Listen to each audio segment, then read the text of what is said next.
In our project, we aim to use machine learning to correctly evaluate mammogram scans. In 2022, breast cancer had the second highest incidence rate of all cancers in Australia. In fact, 1 in 7 women in Australia will be affected by breast cancer in their lifetime. Screens are used to diagnose an assessment from 0 to 5, indicating severity and importance of a biopsy. The Australian government provides free breast cancer screens to all women over the age of 40 as part of the Breast Screen Australia program. And between 2017 and 2018 alone, more than 1.8 million screens were conducted. Hence, an algorithm that could predict the assessment of an abnormality based on a scan would help expedite the process and minimize errors. We constructed 4 models to perform multi-class classification on the Cancer Imaging Archive dataset, specifically for the calcification and masses categories. These models accurately predicted the assessment and pathology of mammogram abnormalities using relevant features. We used multi-class classification to predict both the assessment and pathology of breast cancer.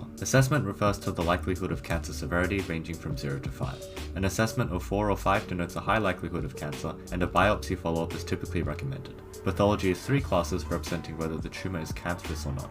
The evaluation method is based on measuring accuracy by how many predicted values were correct out of the size of the test dataset.